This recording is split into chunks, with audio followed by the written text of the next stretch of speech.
plan for retirement can start today. From the News Channel 5 Network, this is the Retirement Report. Good morning. Welcome to the Retirement Report. I'm Hank Parrott, your host. We're going to have a good show this morning. Is one of the things that I know clients that are coming in today, and folks that are coming in for the first time, one of the things they're asking me about is concerns about the market, and of course always about how can I make sure that I'm going to have enough income in retirement not to run out of money. Now, the concerns about the market, we've had a 5-year bull run in the market. The last time this happened was 1995 through 1999, and when that occurred, what did we see? Well, 2000 through 2002, we went into a bear market in which we saw the markets drop by over 40%. All right, so when you look at that, if you look at the S&P, for instance, over those periods, I remember, back in that time frame, clients coming into my office and saying, man, when are things going to get back to normal, right? Thinking normal meant 10 to 12% or more on the return on their market, on their stock market portfolios. And the problem with that is, now I will say in the portfolios that we use, okay, that I use in my office, these institutional funds that we use, these did much better over that period than the S&P. And the reason is we have more asset classes, it's more categories within those portfolios are more diversified, and they weathered that storm much better than most. But if we look at the S&P, keep in mind too that it does outperform about 90% of equity mutual funds out there. So if it dropped 40%, that means that a lot of you that maybe were invested in the market in that period maybe even dropped more than 40% over that period. And then it took you from the beginning of that bear market to get back to what you had at the end of 1999. It took almost 6 years to recover from that.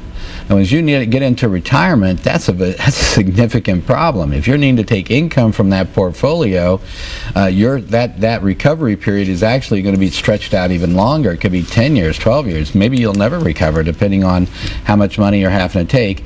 And that brings up the situation we saw where people were all of a sudden saying, oh, I'm going to have to go back to work, or I'm going to have to go get a job, or we're going to have to cut back on our lifestyle. Those were the kind of choices they were having to make because of that bear market, and because they had the majority of their money in the market and they didn't have an income strategy to assure that they would have the amount of income they needed to preserve their standard of living and quality of life. So this is what we're going to talk about this morning, is some hedging strategies, some ways that you can protect yourself, that if the market goes down, you can protect your principal so that you're not going to take those losses and have to worry about that recovery.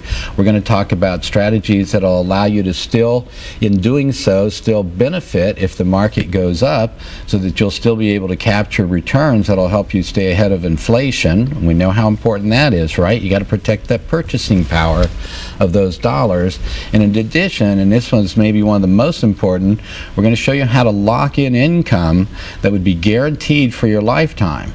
So if you're single, that would be guaranteed for your entire lifetime. If you're a couple, it could be guaranteed for both your lifetimes, and it will be indexed, okay, again, to the market, so that you're going to get increases that are going to stay ahead of inflation. All right, and I'm not just talking about inflationary increases like the CPI, but I'm talking about increases more substantial than that are possible by tying it to the market. So we got a big show on hand for you, and I've got a very special guest with me, first time on the show. This is Mike Townsend. Mike is an external wholesaler with one of the biggest companies in the world. Allianz is the 28th largest company. In fact, I'm going to share some statistics with you about Allianz. One of the things I should mention, when it comes to annuities, we're going to talk about those a little bit. All right. Now, some of you may think, oh no, annuities, so by another name. All right. Let's just say it's not an annuity. Let me describe what it can do for you, and then you decide whether or not this is something for you. But you've heard me talk about annuities on the show before and how they can work with investment strategies, being in the marketplace, your portfolio, a certain amount that you need in safe things like checking, savings, CDs, could be savings bonds, treasuries, and fixed annuities for that matter. What we're looking for there is something to give us guarantees for both the amount of interest we're going to earn, protect our principal, and have it available for our liquidity needs when needed.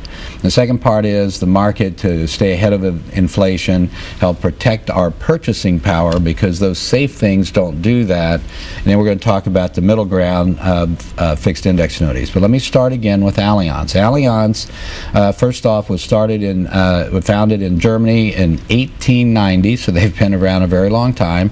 They also have over 78 million customers in 70 countries.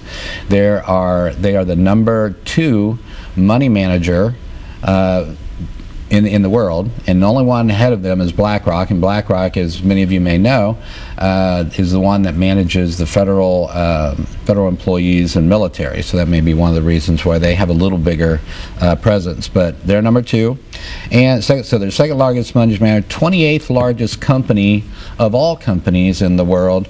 They own PIMCO funds, they own Fireman's Fund, a very strong, substantial company. And Mike, one of my favorites was, I think it's had to do with the promises part, and this is significant.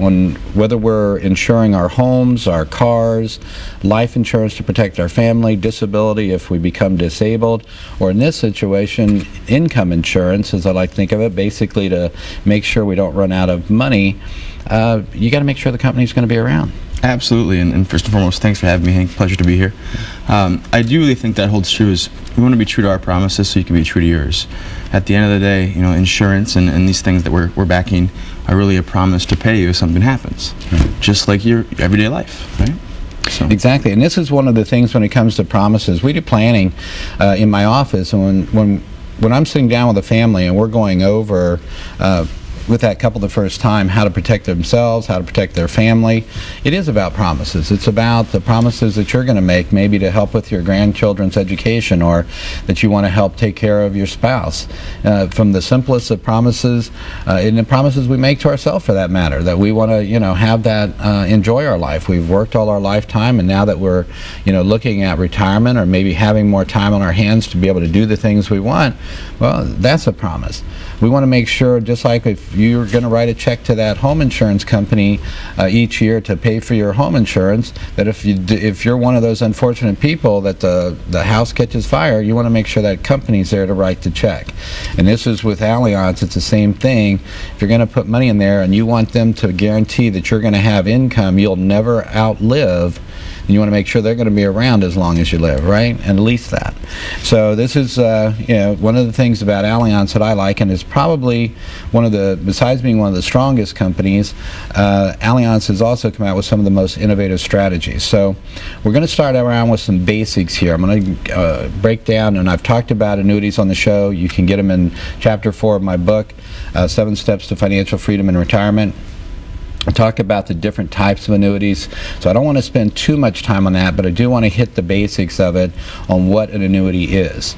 And basically what we're looking at here, there are a lot of different definitions you can use, but an annuity is basically where you're putting your money with an insurance company, and that insurance company is going to provide you with, depending on the type of annuity, some type of protection. Okay, if you've got a fixed annuity, you're getting, again, a guaranteed interest for a specified period. At the end of that time, you can either renew it, or you can just take your money and do something else with it. A variable annuity, it works much like investing in the stock market. You have sub-accounts that work very much like mutual funds, and in fact with the same fund families and fund managers.